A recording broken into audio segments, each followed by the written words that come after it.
José António Tenente nasceu em Cascais. Começou por estudar arquitetura, mas foi no curso de design de moda que encontrou o sentido da sua formação.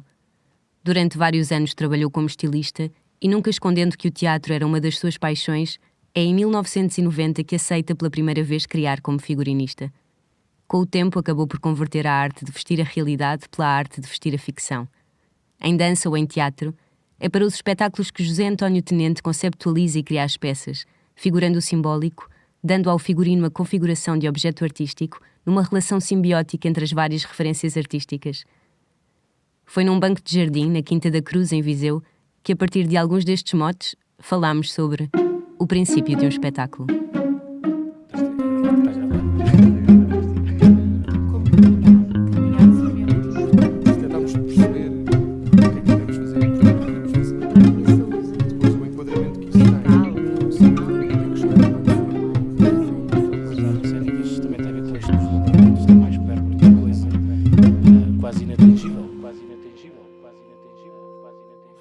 Que nós estávamos a falar, do princípio de um espetáculo, tu disseste uma coisa que eu acho curiosa, não é? Que é a relação da economia dos figurinos. Sim. Que também aprecias em alguns, no caso que tu falaste da Cristina Reis, mas que gostava que tu desenvolvesse um bocadinho. Achas que aplicas essa relação simbólica, ou seja, esta economia que não é uma economia propriamente que tem a ver com o orçamento, mas é uma economia que tem a ver solução, com... não é? Aquela no fundo, é aquela ideia genial de que é muito simbólica, que tu percebes que é a solução, que não podia ser melhor, e na verdade é uma coisa muito simples, não é? Pronto, isto não é muito fácil, não é? Nem sempre é muito fácil, às vezes nem há muita...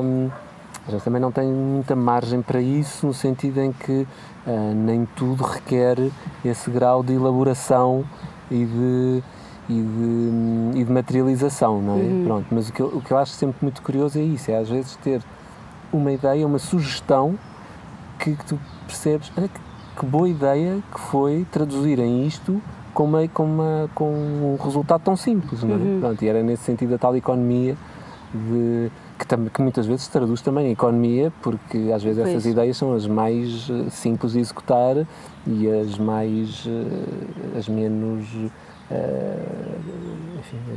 elaboradas financeiramente também, não é? Portanto, mas isso acho que às vezes acontece muito, se calhar também até talvez aconteça ainda mais nos cenários. Nos cenários é que eu acho que talvez também às vezes consegues esse simbolismo. Sim. de que aquela gota representa o universo e era mesmo a melhor solução. Pois, se calhar digo isto porque talvez seja o que eu vejo mais, não é? Mas olhando para as linguagens em que tu trabalhas, se calhar isso se materializa mais até na dança. Talvez. Porque também é mais abstrato, não é? Quer dizer, de um modo geral, eu acho que a dança é sempre mais abstrata. E talvez por aí também às vezes é se calhar mais possível um maior número de possibilidades de solução, não é? Claro que depois eu acho que os resultados finais são sempre muita a confluência de uma série de coisas, não é? E portanto não só obviamente da minha proposta, mas a minha proposta já em função daquilo que me é pedido ou daquilo que é apresentado como ideia. Portanto, há uma... Às vezes há um peso, não é? Há um peso, se calhar, no texto teatral, nomeadamente se for daqueles de referência clássicos, há sempre talvez um texto que nem sempre, ou que pode não ser logo imediata a libertação, não é? E se calhar numa criação de base, podes ter mais a folha branca talvez seja mais possível. Eu confesso-te que me dou igualmente bem. Eu gosto muito de ter um programa, confesso-te, acho piada, portanto, às vezes a folha branca para mim pode ser mais problemática. Quando não tens balizas, ou quando tu tens não é? Também à frente do projeto, se calhar uma pessoa que também tem tantas possibilidades ainda que vai ser muito difícil concretizar. Quase dá para ir para todo lado, portanto quando dá para ir para todo lado, mas e se ainda não há uma decisão, depois a proposta que tu apresentas naquele momento pode não ser ainda aquela, não é? E portanto, e pode ser, podemos andar ali com uma tentativa e erro que obviamente é interessante, às vezes não é muito compatível com os tempos que se tem, não é? Sim. Nem com os orçamentos também. E para ti, quando mais cedo tiveres uma ideia, não é? Mais cedo começas a fazer a concepção. Pronto, por exemplo, às vezes acontece-me. Agora tenho, que também não faço ideia se esta ideia que tenho será a certa para o projeto em causa, mas fui convidado para um projeto para o próximo ano, em que, pronto, houve assim uma breve explicação, isto por mail, não é? Convite, não sei o quê, umas pessoas com quem eu já trabalhei também várias vezes, também já conheço, mas ainda assim, pronto, eles fazem uma descrição do que pretendem que vai ser o trabalho e dizem lá 2 ou 3 coisas que eu vi logo assim uma série de imagens na cabeça, logo. Pronto, porquê? Porque me dão ali uma referência muito específica de uma obra fotográfica que eu gosto muito e, portanto, disparei logo para ideias, não é? Pronto, agora, claro que não vou sequer pôr-me a trabalhar sem conversar com eles e sem perceber se aquilo que estou a pensar... Por acaso, já pensei que talvez me vá atrever a fazer uma espécie de um esboço de uma ideia de, olha, isto que vocês falaram eu vi isto na cabeça.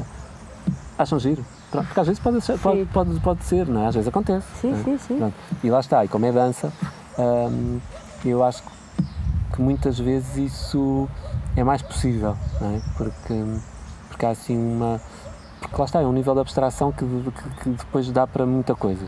E as tuas questões base são sempre as mesmas, não é? No fundo, ou seja, no sentido em que estás a trabalhar com bailarinos, portanto a tua preocupação base é sempre essa, claro. Independentemente do espetáculo ou da encenação que for, sabes que há uma relação prática com o corpo. Com o corpo, não é? Sim, que às vezes acontece também depende, mas às vezes acontece muito, também pode acontecer em teatro, não é? Há encenações que são muito físicas e que implicam uma ação de parte dos intérpretes muito grande, não é?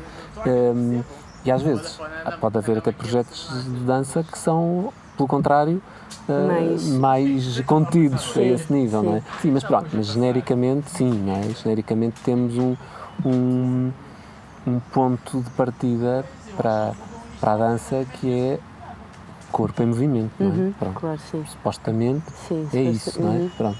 E portanto há algumas questões que à partida são logo mais equacionadas, mas lá está, quer dizer, eu acho que hoje em dia é muito difícil pensarmos mesmo em teatro em coisas muito que não impliquem essa possibilidade. Existe algum trabalho técnico para ti que seja mais, ou seja, algum lugar onde tu achas que ainda não foste e que tecnicamente pode ser mais interessante ou pode ser um desafio? Eu acho que estas experiências que de alguma maneira envolvem, por exemplo, até uma pesquisa histórica e técnica de confecção, e eu nunca fiz nada de realmente reconstrução histórica mesmo, não é? Portanto, isso é um nível que também pode ser muito desafiante, não é? Que é, de repente, fazer mesmo uma réplica histórica, pronto. Do ponto de vista artístico, se é a coisa que mais ambiciono, se calhar não é. Pronto, confesso que acho muito interessante e desafiante e entusiasmante estes cruzamentos. E de repente haver códigos de época misturados com outras coisas, ou poder ter uma imagem geral que tu percebes claramente, como acontecia no Frei Luís, não é? Quer dizer, não eram peças de reconstituição histórica naquele sentido, até mesmo os próprios materiais, a própria construção das peças, não é? A confecção está adaptada perfeitamente aos dias de hoje, não há não há esse rigor histórico, não era... Pronto, mas isso eu acho que são sempre coisas muito positivas para fazer. Agora, na maior parte dos casos, mesmo, eu tenho trabalhado em projetos clássicos, Shakespeare, que sempre a proposta é linguagem contemporânea.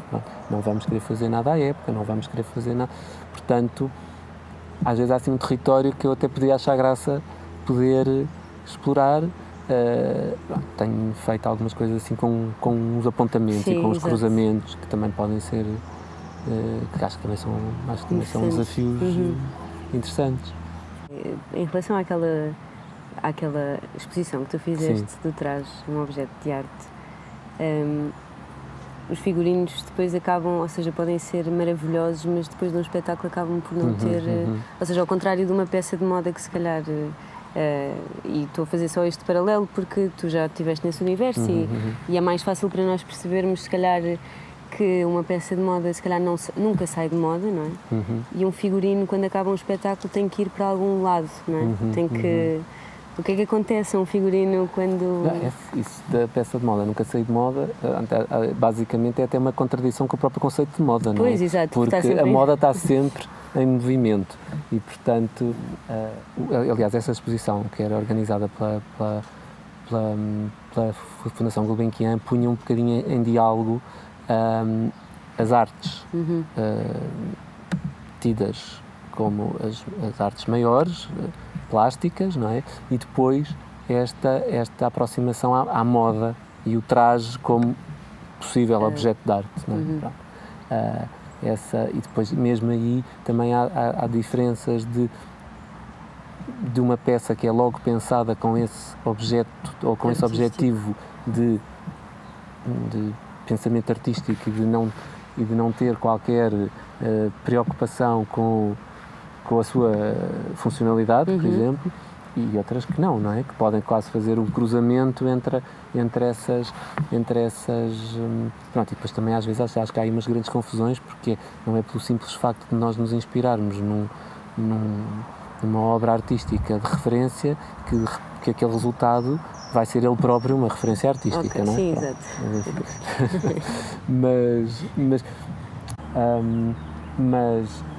Mas pronto, há assim questões que são muito práticas, não é? Que tu podes tanto reciclar do ponto de vista da reutilização uma peça de moda ou um figurino, não é? Muitas vezes há figurinos que são utilizados em diferentes contextos, às vezes a mesma peça noutros contextos, às vezes até são mesmo recozidos noutras, reutilizados e transformados, cortados, tira manga, põe manga, que é possível fazer. Mas pronto, também aí tem muito que ver com a perspectiva, às vezes, da própria durabilidade do espetáculo, não é? Quando tu percebes que aquele espetáculo tem uma vida ainda para além daquela representação que aconteceu, se calhar tu tens ali um arquivo, um espólio daquele espetáculo que fica, assim, ainda uns tempos intacto para que ele possa voltar a ser... Pronto, depois também, lá está, há aquelas peças que são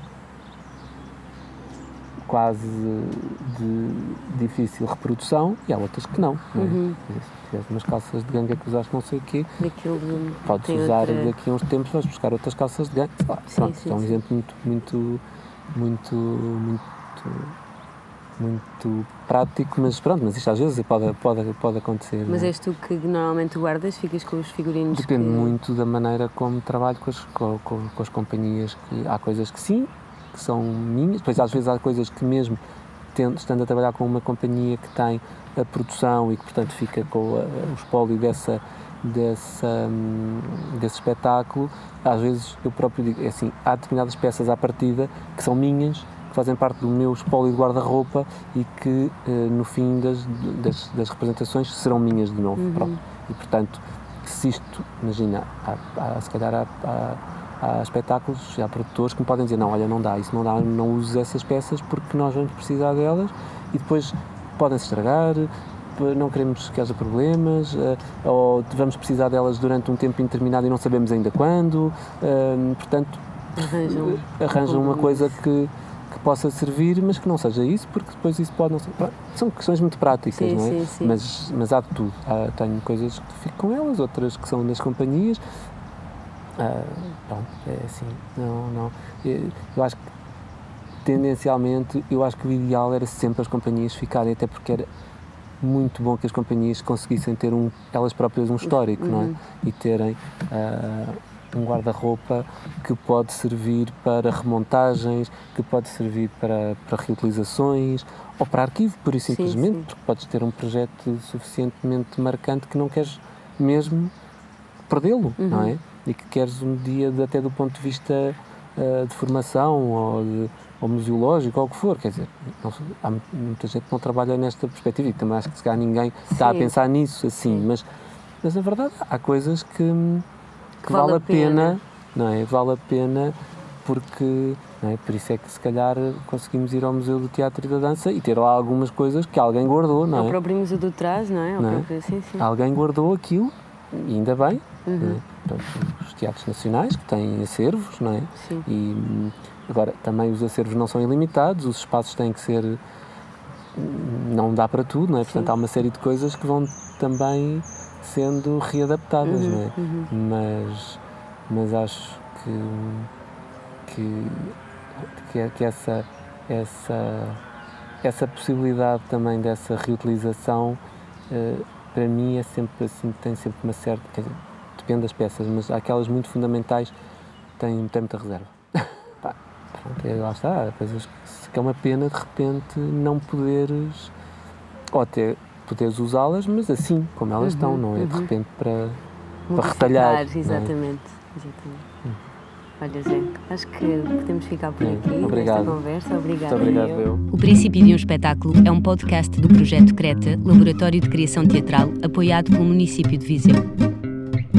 Este episódio foi editado pelo Denis Xavier e eu sou a Nídia Roque. Ao longo dos próximos episódios, convido-vos, na companhia do Guilherme Gomes, a conversar sobre o princípio de um espetáculo com um conjunto de fazedores de teatro que convidámos a visitar Viseu. Podem ouvir este e outros podcasts em creta.teatrodacidade.pt. Obrigada por ouvirem. Até ao próximo episódio.